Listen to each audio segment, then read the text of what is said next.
হয়েছে, নক করা হয়েছে। এটা কি কাদের নক? বিজয় আহমেদ, তারাও রয়েছেন আর্সেনালে।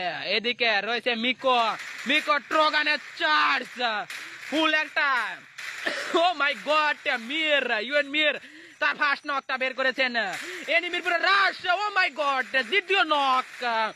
1v3 ক্লাস কি হবে এই মুহূর্তে? টোটালি একটা টিমকে ওয়াইপ আউট করে দিতে পারে। ও মাই শট, M79 স্নাইপার ভার্সেস, ও মাই god, totally 1 versus 3 class.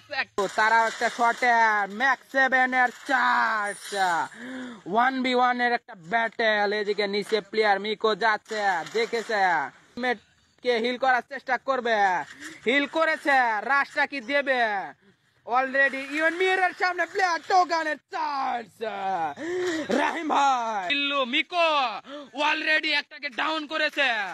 Shot connecting, 1 versus 2, 3 battle. এখানে কি পারবে? ও মাই গড, টোগানের চার্জ স্পট করছে, সে পালাচ্ছে, কিন্তু কি পালাতে দেবে? মিকো ট্রোগানের কি চার্জ? এদিকে লঙ্গানের ব্যবহার করার চেষ্টা, কিন্তু না, 75 ড্যামেজ। এখানে অলরেডি সামনে কে আছে? 1 ভার্সেস 3 একটা ব্যাটেল।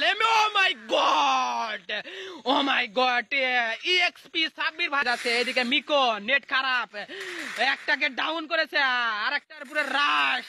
ট্রোগানের চার্জ, নুনুসুই ভাই, ও মাই গড, টিজে গেমিং দের ওয়াইপ আউট করে দিল। এদিকে ইউএন মির তারা রিভাইভটা দিয়ে দিয়েছে।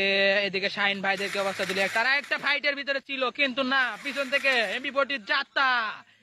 এদিকে সোহান ভাইয়ের সামনে প্লেয়ার, দেখা যাক কি করে। ট্রোগান, ও মাই গড, ওয়ান শটের বেস্ট একটা কম্বিনেশন। সেই নেক্সাস অলরেডি দূরে যে তাদের টিমমেটদের রিকভারি করার চেষ্টা একটা। মিকোদেরকে অবস্থা যদি দেখি, তাদেরকেও রয়েছে ভালো একটা পজিশনে। তারা তাদের কিল অ্যানিমেশন যেভাবে ডোমিনেট করে খেলছে, তাদেরকে হিসাব করতে গেলে তারা